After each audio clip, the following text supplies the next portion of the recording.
In the year 712 after Christ, as autumn's pale light began its retreat across the Scandinavian sky, Thorstein the Bold stood at the edge of an ancient oak forest and made calculations that would determine whether his clan survived until spring. The mathematics were brutal and precise.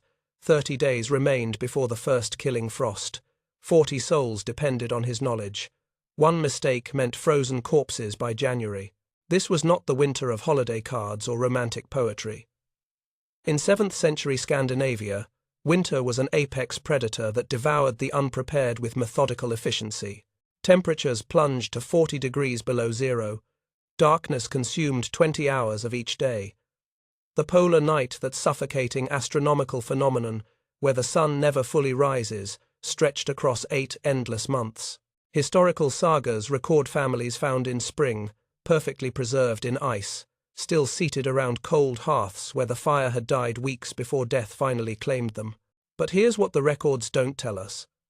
How did the Norse transform from scattered clans, hiding in caves and crude shelters, into a civilization that would eventually conquer half of Europe?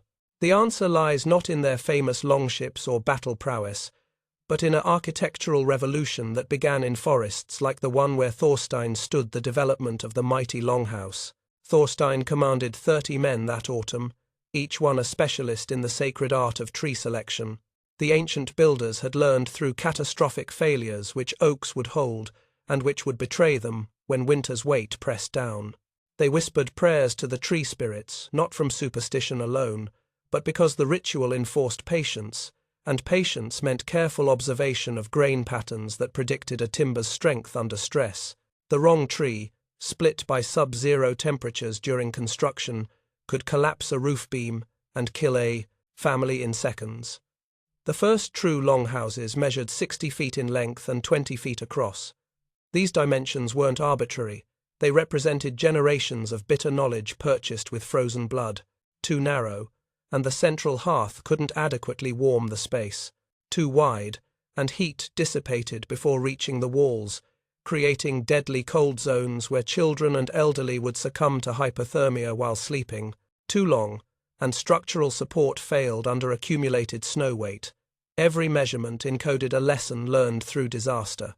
Women like Astrid the Wise controlled knowledge as crucial as any builder's craft, the sacred mathematics of survival provisioning. She could calculate precisely how many pounds of dried fish, barrels of grain, and strips of preserved meat would sustain 40 souls through winter's 8-month siege. Her inventory lists, preserved in fragmentary runes, reveal a mind working at the edge of human computational ability. So many calories per person per day, multiplied across 240 days of winter, divided among available stores, with reserves calculated for the inevitable illness, spoilage, raiding parties seeking what they had failed to store themselves. The central hearth represented more than warmth. In Norse cosmology, it embodied Yggdrasil itself, the world tree connecting all 9 realms of existence. The fire could never die. Not only would death follow within days in the physical realm, but spiritual catastrophe would rain down from the gods who watched from Asgard. Families maintained rotating fire watch schedules with military precision. The archaeological record shows hearths with ash deposits 30 feet deep, fires that burned continuously for centuries, tended by generation after generation of watchful hands. Master builders like Thorstein developed the critical 27-degree roof angle through a process of lethal experimentation. Too shallow, and snow accumulated, until structural collapse became inevitable. Too steep, and winter winds tore roofs away completely, exposing inhabitants to elements that killed in hours. The terrible disaster at Uppsala provided the definitive lesson. When a clan chief insisted on an innovative 40-degree pitch against his builder's advice, the first winter storm created snowdrifts that pressed down with literally tons of force. The roof collapsed inward during the darkest hours of night, killing 37 people, entire bloodlines extinguished in seconds. After Uppsala, knowledge became standardized. By 750, after Christ, traveling master builders moved across Scandinavia like circuit judges, trading construction expertise for gold, silver, and bonds of loyalty that would prove crucial during the Viking explosion to come. They carried no written plans, such knowledge remained too valuable to risk in permanent form. Instead, they used song-taught measurements, physical templates carved in wood, and apprenticeship systems that bound students to masters for years of harsh training. The Longhouse foundation required digging below the frost line, typically 4 to 5 feet deep in southern Scandinavia, 8 feet or more in the far north. Post holes had to be lined with stones that would prevent heaving when groundwater froze and expanded. The main support beams, each hewn from a single oak requiring 300 years of growth, bore the entire weight of roof and accumulated snow. If one failed, catastrophic collapse followed immediately. But there's something the archaeological record shows that the sagas rarely mention. Evidence of experimental failures scattered across the Norse world, collapsed foundations, cracked beams, fire-blackened timbers indicating structures that burned when sparks from inadequately designed smoke holes ignited roof thatch. For every successful longhouse that survived its builders, a dozen failures left nothing but puzzling post hole patterns and charcoal stains. The survivors don't appear in the heroic tales, but their remains tell stories of desperate innovation at the knife edge of survival. The real mystery isn't how the Norse built their longhouses. We've excavated enough remains to understand the basic technology. The mystery is this: how did they develop such sophisticated architecture in conditions that should have made experimentation fatal? How many clans died testing roof angles and ventilation systems? How much knowledge was lost when entire families froze because their builder chose the wrong timber or miscalculated thermal dynamics? The longhouse wasn't just shelter. It was a technology as revolutionary as the wheel or the sail, a machine for defeating winter itself. And like all revolutionary technologies, it was built on a foundation of failures we'll never fully document, tragedies that left no written record, only frozen silence. By 750 after Christ, the longhouse had evolved from desperate survival shelter into the architectural foundation for Viking expansion. But the real golden age was yet to come, an era when these timber halls would grow to magnificent proportions and spread across the known world, carrying Norse civilization from Greenland to Constantinople. That story begins with smoke rising from Trondheim in 873, where Jarl Hakon prepared to build something unprecedented, a hall worthy of the gods themselves. The storm came early that year. In 873 after Christ, as Jarl Hakon's construction crews laboured to raise the main beam of what would become Trondheim's greatest longhouse, the first blizzard of winter descended 3 weeks ahead of schedule. 40 men gripped ropes attached to a massive oak beam 30 feet long, weighing nearly 2 tons as freezing winds threatened to transform months of preparation into catastrophic failure. The moment required perfect synchronization. 1 man losing grip, 1 rope snapping, and the beam would crush whoever stood beneath. This was the golden age of longhouse construction, when Norse ambition reached heights that seem almost reckless in retrospect. From 800 to 950 after Christ, master builders pushed the boundaries of what timber and human ingenuity could achieve.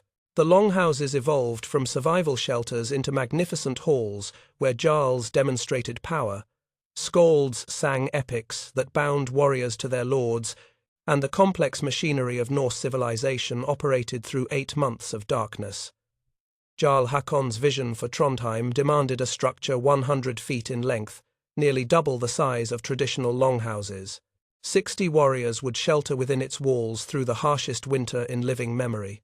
The engineering challenges were staggering.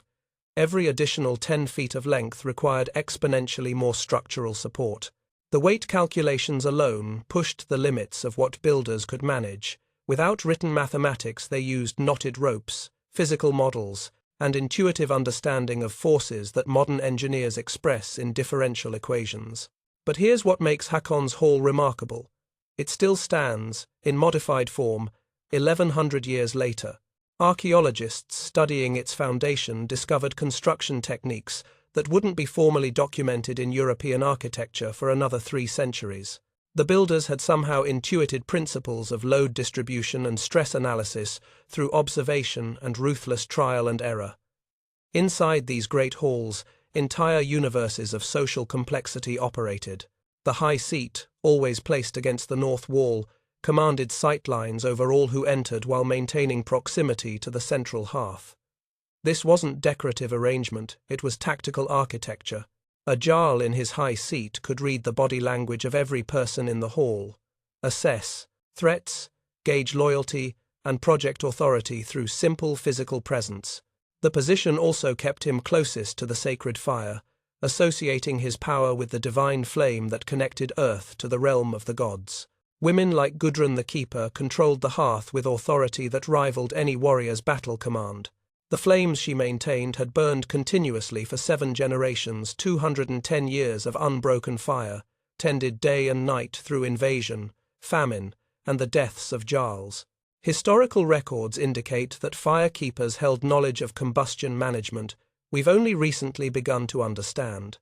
The precise mixture of wood types that produced maximum heat with minimum smoke, the arrangement of logs that allowed controlled burning over 12-hour periods, the subtle art of reading flame color to diagnose air quality problems before they became lethal. The smoke holes represented another engineering marvel hiding in plain sight.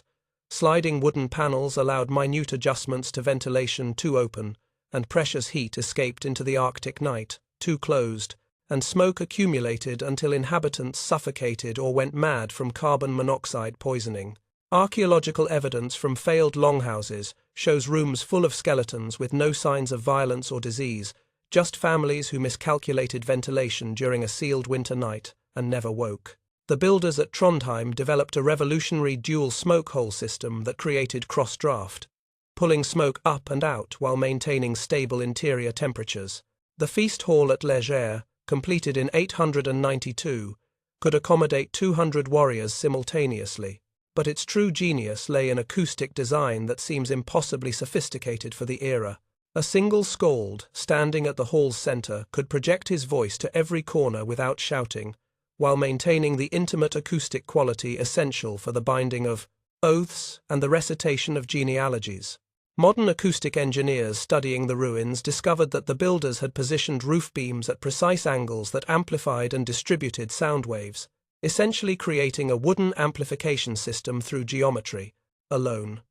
The competitive dynamics between rival jarls drove innovation to dangerous extremes.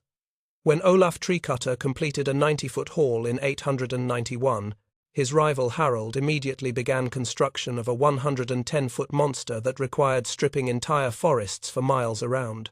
The timber rights wars of 978 through 982 killed more warriors than most foreign raids. Control of ancient oak forests meant control of survival itself. Clans who couldn't build adequate longhouses simply ceased to exist after several hard winters. This architectural arms race produced spectacular innovations and equally spectacular disasters. The Great Hall collapse at Trondheim in 943 remains one of the most devastating peacetime tragedies in Norse history. 40 warriors died during a wedding feast when ice-weighted roof beams, overstressed by Harold's ambition for unprecedented interior space, finally surrendered to physics. The collapse occurred during the climactic moment of the bride-price negotiation. Witnesses reported a sound like thunder, then screaming darkness as tons of timber and ice crushed the celebration into blood and silence. But here's what the records hint at without quite stating. Some master builders knew Harold's Hall would fail. Fragmentary references in later sagas mention dark prophecies and warnings unheeded. The more likely explanation is that experienced builders recognized the structural impossibility of Harold's design, lacked the political power to stop a jarl determined to outbuild his rivals. How many other halls were built against expert advice? How many families died because pride overruled engineering wisdom? By 950 after Christ, the accumulated disasters had forced systematization of construction knowledge. Master builders began codifying their wisdom into runic manuals, not complete architectural plans, but reference guides for critical specifications. These rare documents, preserved in a handful of Icelandic museums, reveal sophisticated understanding of the relationship between beam thickness and span length, foundation depth and soil type, the critical ratio of inhabitants to air volume that prevented suffocation during sealed winter months. One particularly remarkable manual, discovered in 1893 in a collapsed farmhouse foundation, contains what appears to be an early form of load-bearing calculation. Using a system of dots and lines, an anonymous builder recorded the maximum weight various timber dimensions could support. Modern engineers, translating these runic notes into contemporary mathematics, discovered the calculations were accurate within 5%, remarkable precision for a civilization supposedly lacking formal mathematical notation. The golden age of longhouse construction represented more than architectural achievement. These halls were social technologies that enabled Norse expansion across the known world. They were universities where knowledge passed from generation to generation through bitter winter darkness. They were factories, producing everything from weapons to textiles. They were courts where law was spoken, judgments rendered, and oaths sworn that bound warriors across thousands of miles. But the greatest longhouses were yet to come, structures that would reach from Greenland to the edges of the Byzantine Empire, halls that would stand as monuments to Norse determination at humanity's furthest outposts. That empire, built on timber bones, would rise from 950 to 1100 after Christ, spreading Norse civilization across a territory larger than Rome at its height. And it would all depend on lessons learned in halls like Hakon's, where 40 men once defied an early blizzard to raise a beam that still bears weight 11 centuries later. In 985, after Christ, Eric the Red stood at the edge of the known world and faced an impossible challenge: build a settlement hall where no trees grew. Greenland's western coast offered grass, stone, and howling wind, but timber existed only as driftwood, carried by Arctic currents from forests thousands of miles away. Eric's great hall at Brattahlid would require 70 feet of length to establish his authority over the settlement. Every beam, every support post, every roof timber represented decades of gathering scattered pieces from beaches where the sea deposited its wooden treasures. Some logs had drifted for years, slowly seasoning in salt water, arriving already prepared for construction in ways Norse builders were only beginning to understand. This was the apex of Viking power, from 950 to 1100. After Christ, when longhouses became instruments of conquest as effective as any longship or battle axe, the halls spreading across the Norse world weren't merely buildings, they were territorial markers, administrative centers, and demonstrations of civilizational reach that declared, "We can survive anywhere, build anywhere, thrive anywhere." The Icelandic Althing's Law Speaker Hall, completed in 970, embodied this adaptive genius. Built atop volcanic bedrock, the structure incorporated triple-layered turf walls, 2 feet thick, that maintained comfortable interior temperatures while volcanic winter raged outside. The builders had learned to work with Iceland's unique geology, using volcanic stone for foundations that wouldn't heave with frost, designing drainage systems that managed snowmelt without undermining structural integrity, creating ventilation that prevented toxic volcanic gas accumulation during certain wind conditions. But here's what the archaeological record reveals. The Althing Hall sits atop at least 3 previous failed attempts. Excavations show collapsed stone walls, burned timbers, and foundation patterns that suggest the early builders were literally experimenting with how to construct permanent structures in one of Earth's most hostile environments. How many winters did it take to develop the triple wall technique? How many people froze in failed versions before someone discovered the optimal configuration? The political architecture of power manifested most clearly in King Harald Bluetooth's network of royal halls across Denmark, constructed between 960 and 980. These weren't random buildings. They formed a strategic grid, controlling every major trade route from the Baltic to the North Sea. Each hall required 800 trees, 50 skilled craftsmen, and 2 years of intensive construction, representing investments equivalent to funding major military campaigns. The message was unmistakable. Danish sovereignty extended wherever these halls stood. The timber rights necessary for such ambitious programs created conflicts that reshaped Norse politics. The wars of 978 through 982 killed more warriors than most foreign raids. Control of ancient forests determined which families could build, and therefore which bloodlines would survive the winter culling that still claimed entire clans who lacked adequate shelter. Some historians argue these domestic timber conflicts actually drove Viking expansion, It became easier to raid foreign lands for construction materials than to fight fellow Norsemen for dwindling local forests. Women's quarters within the great halls evolved into sophisticated production spaces that challenge modern assumptions about medieval gender roles. The legendary weaver Sigrid managed a 30-foot section of the upland royal hall where 12 looms operated continuously throughout winter. But textile production represented only part of her domain's complexity. The same space maintained temperatures and humidity levels optimal for fermentation of ale, preservation of cheese, and storage of grain reserves. Sigrid's section effectively functioned as an integrated food science laboratory, textile factory, and social center, where young women learned skills essential for clan survival. Archaeological evidence suggests these women's quarters contained knowledge systems we've barely begun to reconstruct. Chemical analysis of floor deposits reveals sophisticated understanding of fermentation science. Different areas maintain different temperature zones for brewing various styles of ale, each requiring precise environmental control. Textile fragments show dye techniques using local plants in combinations that produced color-fast fabrics, rivaling any produced in contemporary Byzantium. Yet virtually none of this knowledge survived in written form. The techniques passed mother to daughter through demonstration and oral tradition, making these women the keepers of technological secrets, as crucial as any warrior's battlecraft. The integration of Christian elements began appearing after 990, creating architectural hybrids that reflected Norse society's spiritual transformation. Converted jarls added eastern-facing prayer alcoves to traditional longhouse layouts, while maintaining the central pagan hearth refusing to extinguish flames that had burned for centuries.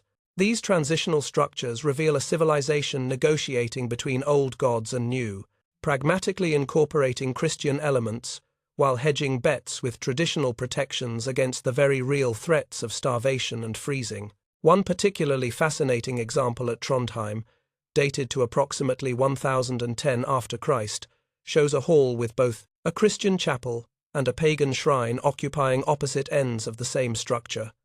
The central hearth sits exactly equidistant between them.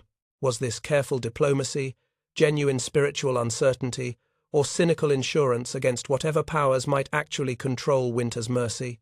The archaeological record can't answer, but the physical arrangement suggests hedged bets and divided loyalties.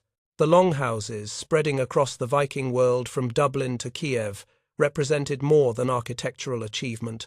They were engines of cultural transmission.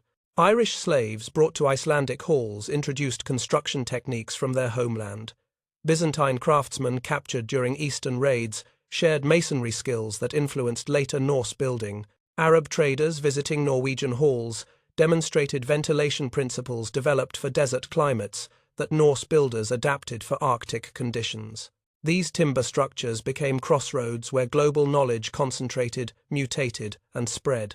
But here's the mystery that haunts every grand hall's remains. We find evidence of sudden abandonment without clear explanation.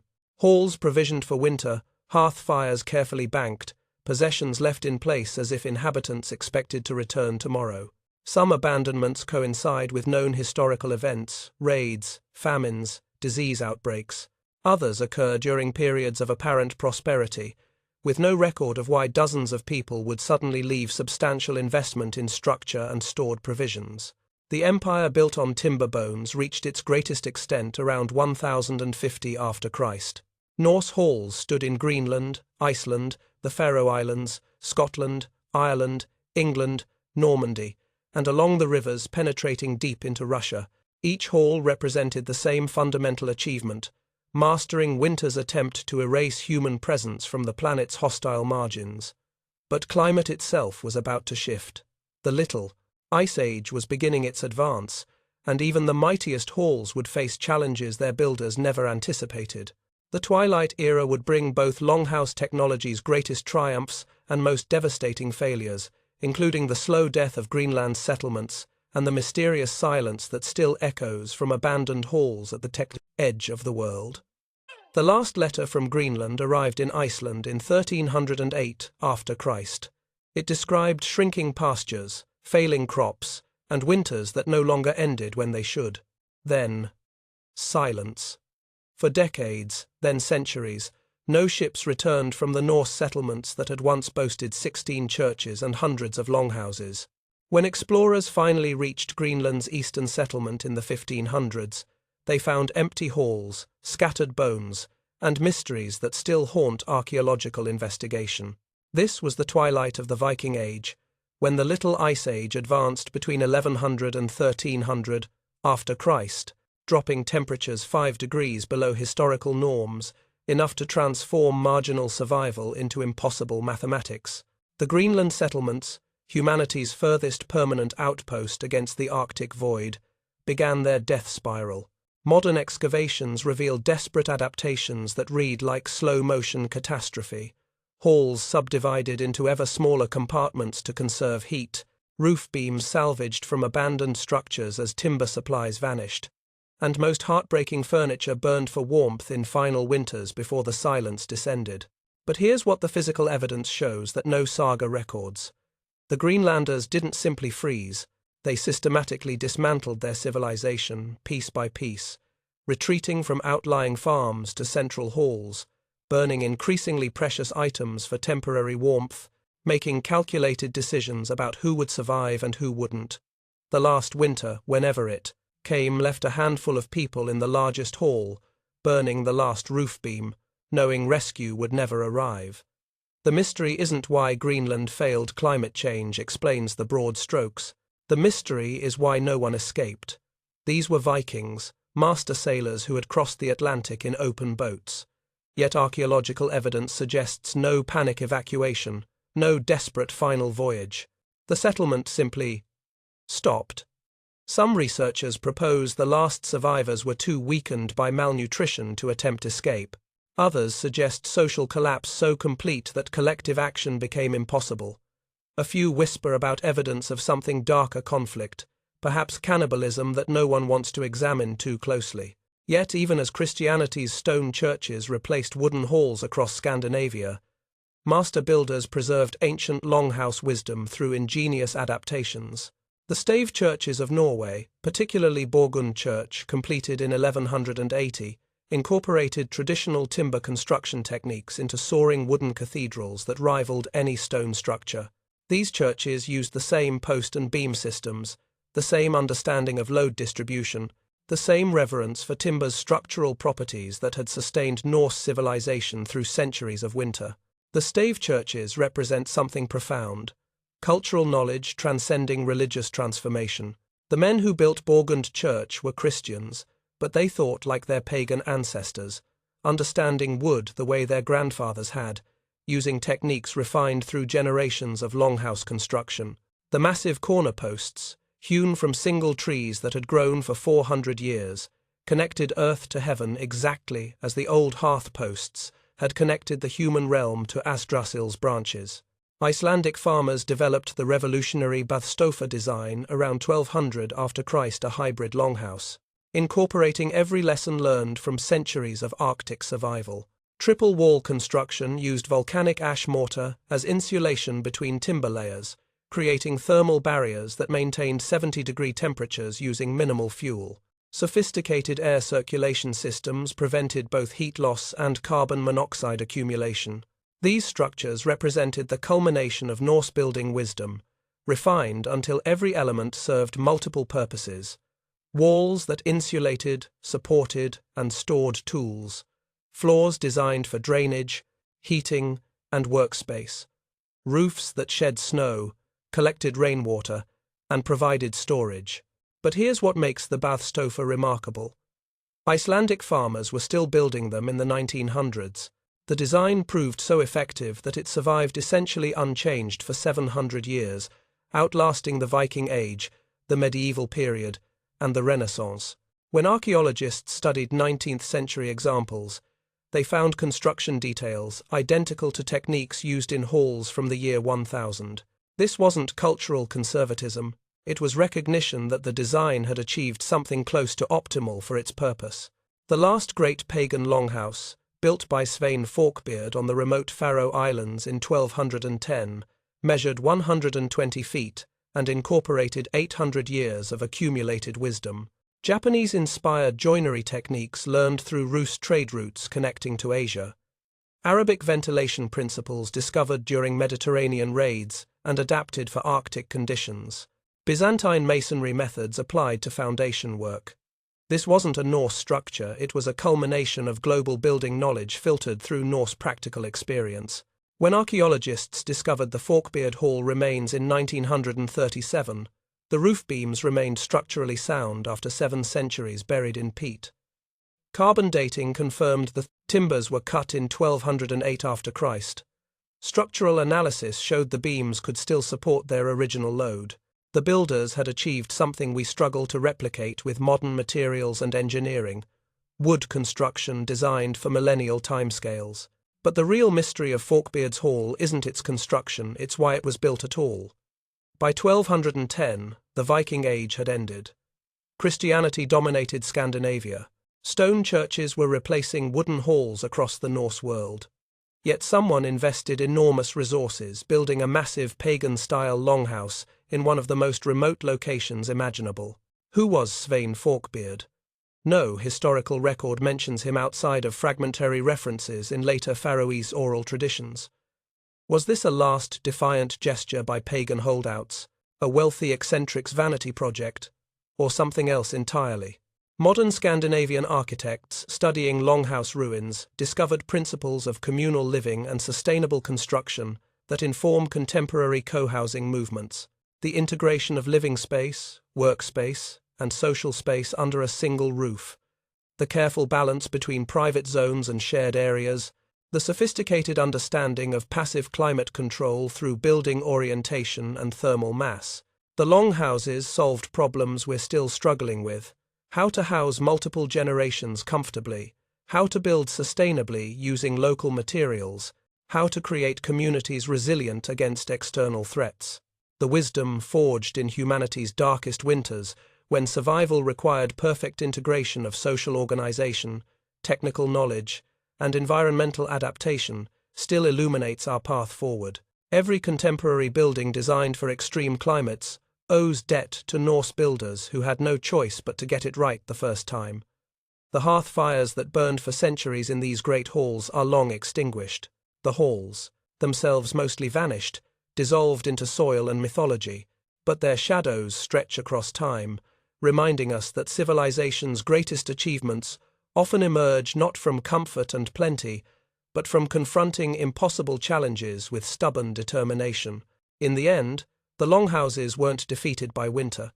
They were rendered unnecessary by warming climate, advancing technology, and changing social structures. But for 8 centuries, they stood as monuments to what humans can achieve when survival demands perfection. Timber temples, where families gathered in darkness, told stories that would echo through ages and waited for spring's uncertain return. The fires are gone now. Only the shadows remain, and the questions we'll never fully answer about how our ancestors survived the long night.